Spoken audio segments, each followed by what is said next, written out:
Grant, let's go ahead and read the top. A function is differentiable. A function is differentiable to an open interval. If it is differentiable at every point a, if a function is not continuous at x equals c, then it is not differentiable at x equals c. However, just because a function is continuous at x equals c does not mean the function is differentiable. A function could have a cusp or a vertical tangent. So if we cross it all, cool, you're ready. But if not, here's a visual. If a function is differentiable, that means I have a continuous function and I can find a slope at any point. There is a slope at any point.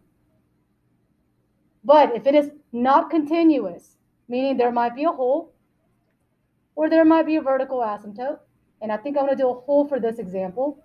Let's say I have an example like this. It is differentiable everywhere except at this point. It is not differentiable. And the word differentiable means I cannot find a slope at that empty set. We cannot find the derivative. Let's take it outside since we're talking about this. Okay? All right. So then I'm going to give away something very important on your next assessment. I may ask you the following. In what conditions is the function not differentiable? And it's going to be the following. We have a cusp, and we have something called a vertical tangent line. And the cusp looks like the following. If I give you a graph that has a sharp turn right here, and let's go ahead and write on here, that is a sharp turn. You cannot find a slope at this point, so I'm going to write not differentiable. Differentiable. And let's use some synonyms on this. Differentiable means there is a derivative. Differentiable also means there is a slope. So if it is not differentiable at that cusp, it also means there's no derivative, which also means I cannot find the slope. So here's another example where it is not differentiable. I want you to make a tangent line that looks something like this. A vertical tangent. And that means if I make a line right through, it's going to make a vertical line. And going back to Algebra 1, what do you guys remember about a slope of a vertical line? It is, I heard it. It is a function. It is undefined. And actually, it's not a function because it fails a vertical line test. Thank you for that. The slope of a vertical line is undefined. So it is also not differentiable. So if I ever ask you on an assessment, give me two examples where we cannot find a derivative. It's going to be a cusp and a vertical tangent line. Okay? All right. Then I want Hamilton read this piece. Recap. A function is not differentiable if it is not continuous, has a cusp, or has a vertical tangent. Theorem. If f is differentiable at x equals c, and f is continuous at x equals c. Differentiable is continuous. All right, so I'm going to focus on these two words here. Put a big star on this one. If a function is differentiable, does that mean we have a continuous function? True or false? True. Very well. Now, because it's true, I'm not going to give an example. I'm only going to give an example when it's false. The second one, put a big fat star on this one. Let's go the converse statement.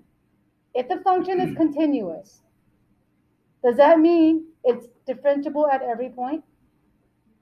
No. Okay, I see false, and I will give you a scenario where it does work and where it doesn't work, and that's going to make it false. So here I go. Continuous function given. Can I find the slope of every single point? Yeah. Yes, I can. Now I have another continuous point. Can I find the slope of this peak right here? No. So I'm going to put a sad face as in it's not. So therefore it's false. So anywhere I put a star next to, what must happen for you guys? Remember it, study it, skim over, and so on. Yes? Yes. All right, let's go straight on to the back. For the back. All right, Nick, let's read the instruction. Determine. Determine whether a statement is true or false. If false, explain why or give an example that shows it is false. Only if it is false, give me an example that makes it false, just like I did on the previous page. And I want you with the partner for about 90 seconds. Tell me if these four are true or false. Go.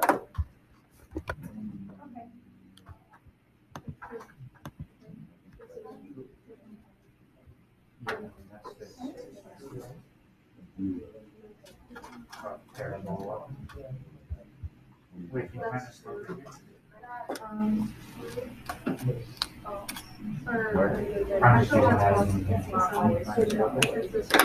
It's not like a super short amount. And then that other one, the eighth is. I just know they do use parabolas. That isn't there, there has to be.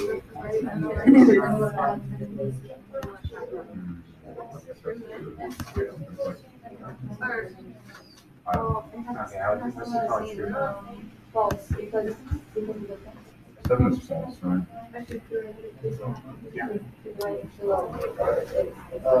Can we think of an example to disprove number 7? Can the example be a drawing? Yeah, my example will be a drawing. Yeah, or the other thing. 20 seconds. Oh, that's right. This is first. That's not kind of first one. That's. Oh, yeah. Vice versa. Great, that was a good one.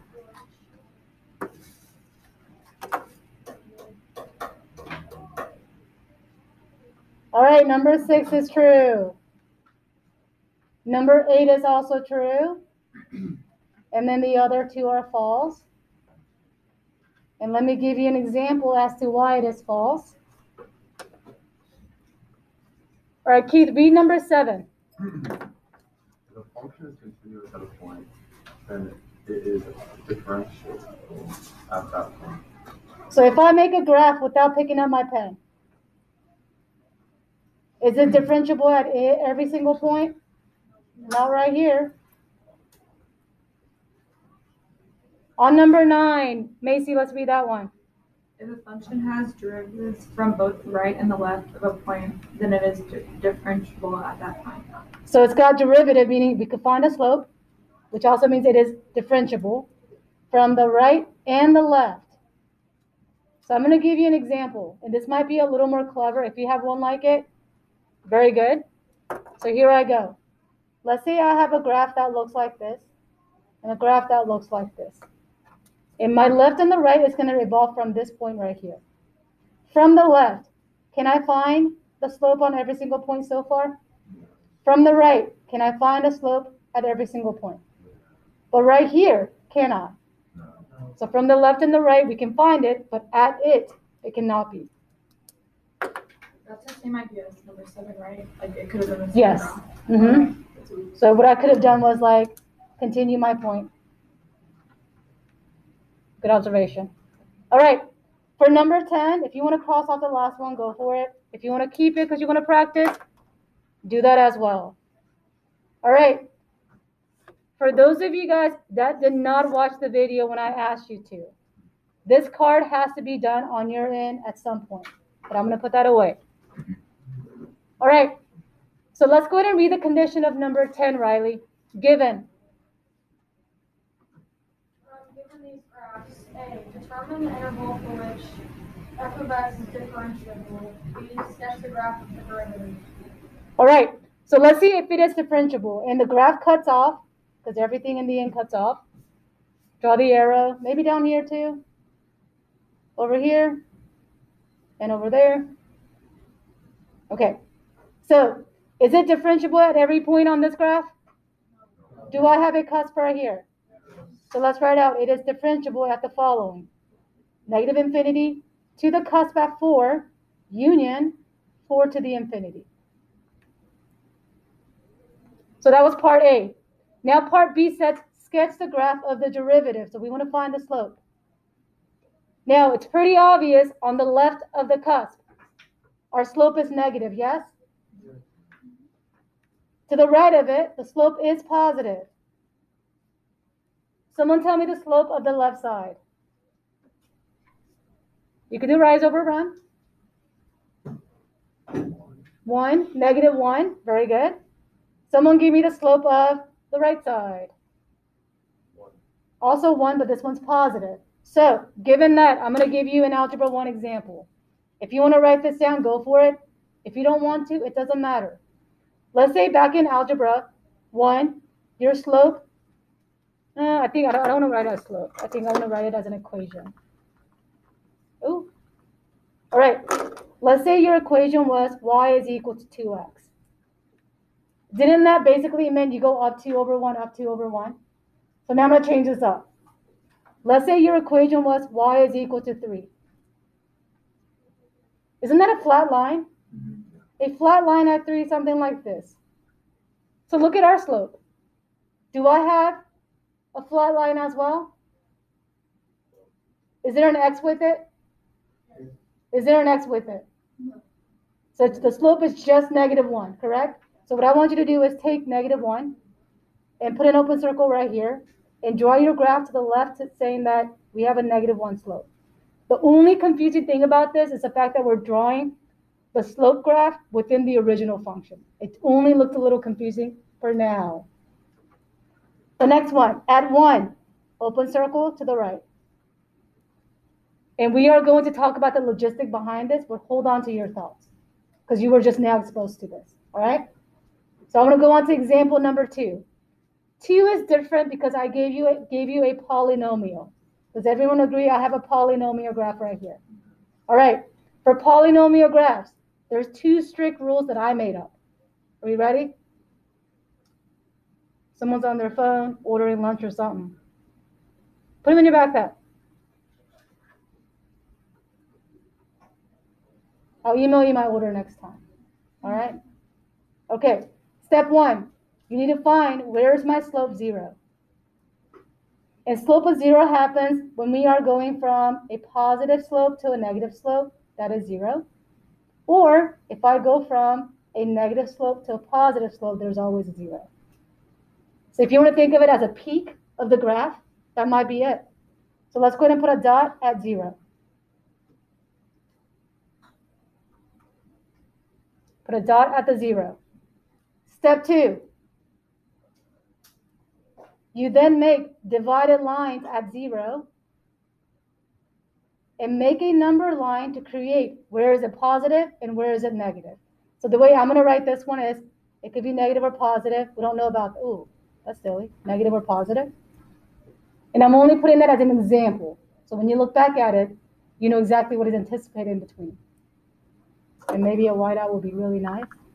It'd be nice when y'all make mistakes, I just make a whiteout. No? Okay.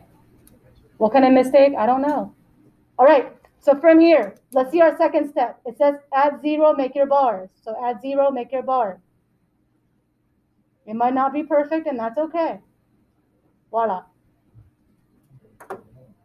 And I like to color coordinate. So if you want to color coordinate with me, you can use green and pink. So I'm going to highlight in the graph, green, where the graph is positive slope. Is this a positive going up slope? Yep. Is this also a positive going up slope? You're saying yes without looking at the board. That's great. Is this positive as well? Okay. So then I'm going to write on here, these are positive within those range. And then for the negative, I'm going to use my pink. Just available right there. So when the graph is going down, it is negative. You're like, I can't read a graph left to right. All right. So from there, let's see what is happening. We are going to graph the slope function within the original polynomial. So at 0, at y equals 0, go ahead and put your dot. Because 0 means our slope is 0.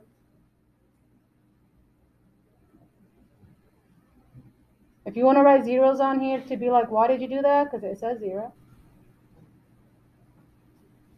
So here I go. This piece, I want you to look at the board, and then you try. Is everyone ready? So I'm going to read it from left to right. The slope is positive means I am going to graph this positive slope above the x-axis, below the x-axis, above the x, below, and above. Did everyone hear me? Is that just? Above, listen first. Above, so I'm on top, below, bottom, top, bottom, and continue on. Try that one on your own. How far you get, doesn't matter. Riley? How do we know where to put points on the x-axis? Where we have a peak. Oh, gotcha. But those are when it's positive to negative, meaning the slope is 0. Is that only applied to this graph? Yes. But I'm going to mention something about this real quick. That you don't have to write, something I'm not going to test, but I think it's very intuitive. Okay, when you're done, look at the board. There's actually a direct correlation between the original function and the derivative. So look at the board. Everyone look at the board. You don't have to write anything down. So here I go. My original, I'm going to run over. Here's turn 1, second turn, third, fourth. So I have 4 turns, right? Your derivative function will always be 1 less. So let's see if I count 3 turns on my derivative function. Turn 1, 2, 3. So if I ask you to find the derivative of that derivative, how many turns can we anticipate from 3? To 2, to 1, and so on. All right? So with that said, I personally do not like this graph, but do y'all see a very, very, very slight gap here? How in the world am I going to graph that part? I can't. So take out a separate sheet of paper. If you want to go for it, use this, go for it, but I think it's going to be very, very confusing. But then again, that's just me. I am going to exaggerate this picture.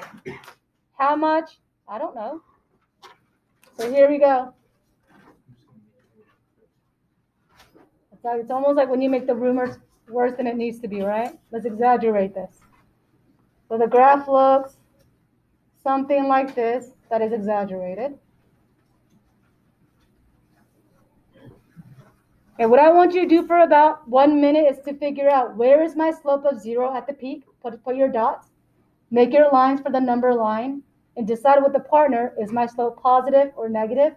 And draw your slope function within this polynomial. 1 minute.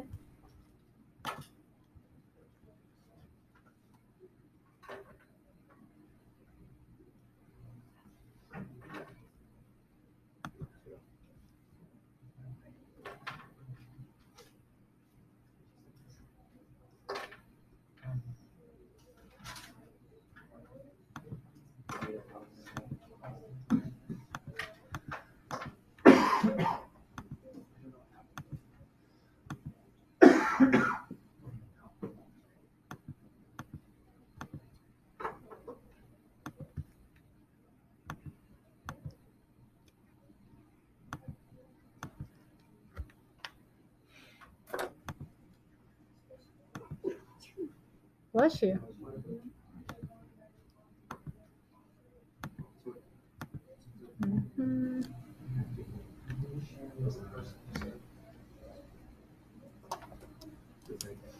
If you're stuck, start with the peaks.